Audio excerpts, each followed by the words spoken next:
Merhabalar, mutfağıma hoş geldiniz. Bugün mutfağımda siyah zeytin kurulumunu anlatacağım. Bir sandık siyah zeytin geldi bana. Şimdi bunların yapım aşamasını tek tek sizlere sonuna dek anlatacağım arkadaşlar.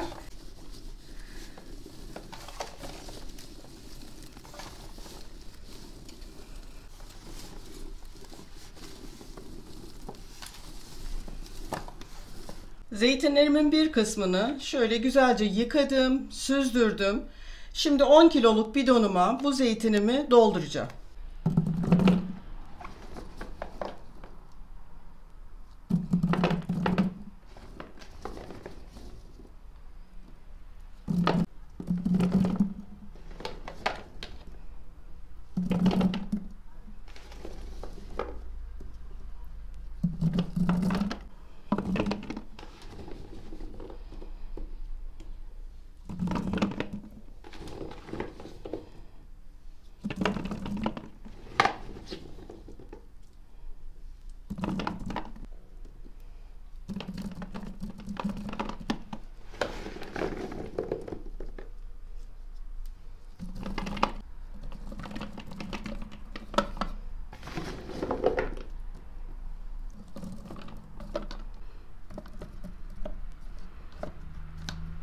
Bidonuma zeytinlerimi çok güzel doldurdum.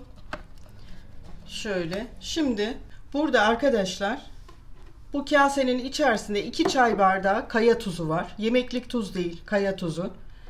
Burada aynı bardak ölçüsüyle toz şekerim var. Yarım bardak. Yarım bardak sıvı yağ ve muhakkak olması gereken, gerçekten zeytine müthiş lezzet katan sirkem var. Yine yarım çay bardağı. Şimdi bunları zeytinlerimin üzerine ilave edeceğim.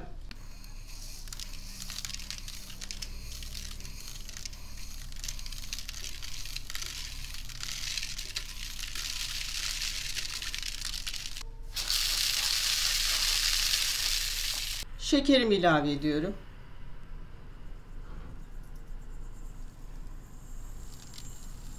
Sirkeyi,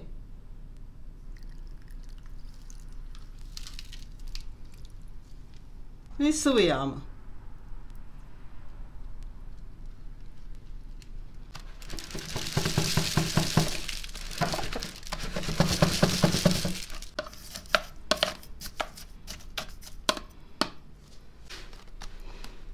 Evet, kapağını kapattım, iyice sıkıştırdım. Şöyle yan çeviriyoruz.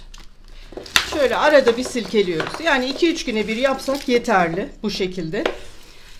Çünkü sıvılar hep aşağı ineceği için üstteki zeytinleri de ara ara ıslatmamız gerekiyor. Şimdi ben daha önce kurduğum 10 kiloluk bidonumun son halini sizlere göstermek istiyorum. Bu da durdukça en az bir 3 ay sonra filan tatlanmaya başlayacak ve şimdi göstereceğim zeytin şeklini alacak. Evet, bakın bu bidon biraz önce yaptığım zeytin. Bu da geçen yılki zeytinim. Tamamen suya kesmiş durumda. Bakın şöyle sallayınca hissedeceksiniz, su miktarı ta buraya kadar. Bunu yiyeceğiniz kadarını çıkartıyorsunuz arkadaşlar. Mesela ben bunun yarısını alıyorum. Suyun içerisinde kalıyor diğer yarısı. Aldığım zeytini bir güzel yıkıyorum. Süzdürüyorum. Sonra bir torbaya koyuyorum. Soğan telisi olabilir, patates telisi olabilir. Delikli bir çuval olacak. Ondan sonra üstünü iyice büküp üzerine ağırlık koyuyorum ve bir gece bekletiyorum. Şimdi bunu yapmayan arkadaşlar var, ben görüyorum. Zeytinin içindeki acı suyu çıkartmak için bunu yapmalıyız arkadaşlar. Evet, bu tepsideki zeytinim benim bir gece baskı altında kalmış ve içindeki acı suyunu çıkartmış olduğum zeytinlerim. Bu işlemi yapmamız lazım çünkü içinde acı suyu muhakkak kalıyor. Çünkü acı suyun içerisinden çıkartıyoruz bu zeytinleri. Baskıladıkça bu içindeki bütün acı sularını çıkartmış oluyoruz. Şimdi ben bu tepsideki zeytinimi 3-4 gün kurutmaya bırakacağım. Hem rengi siyahlaşacak, hem kabuğu büzüşecek ve çok daha lezzetli bir hal alacak. 3-4 gün kurutmadan sonraki işlemleri birazdan göstereceğim. Evet, 3-4 gün tepside kuruttuğumuz zeytinlerimizi sonra hazır tepsi içindeyken yarım çay bardağı kadar sıvı yağ, bakın arkadaşlar zeytinyağı değil, normal yemekte kullandığımız sıvı yağ ile şöyle gezdiriyoruz yağı ve elimizle sürekli böyle her tarafına gelecek şekilde zeytinlerimizi ovuyoruz. Bakın her tarafına gelmiş durumda benim zeytinlerim. Pırıl pırıl parlıyorlar ve dikkat ederseniz büzüşmüşler de. Renkleri de koyulaşmış ve lezzetleri de tam içine geçmiş, tam bir zeytin oldu. Dört dörtlük bir zeytin. Şimdi içine koyacağımız o sıvı yağ zeytinimizin hem küflenmesini önlüyor hem de daha parlak ve daha fazla kurumamasını sağlıyor. Eğer zeytine o yağ koymazsak kurumaya devam edecek ve güzel bir zeytin elde etmemiş olacağız. O yüzden o sıvı yağ koymamız gerekiyor ama zeytinin her tarafına bulaştıralım. İyice yağladığımız zeytinleri uygun bir kaba koyup ağzını kapatıp buzdolabına koyun. Ben öyle yapıyorum. Buzdolabında muhafaza ediyorum ve yiyeceğim kadarını tadlandırıyorum, kurutuyorum. Sizler de öyle yapın, tavsiye ederim.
Siyah zeytin kurulumu işlemi bitti. Ben aşama aşama sizlere göstermeye çalıştım. Her yıl kurduğum şekliyle anlattım size.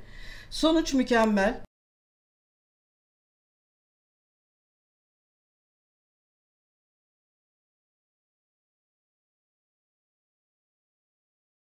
Dediğim gibi püf noktalarına uyarak hazırlarsanız siz de sonuçtan memnun kalırsınız.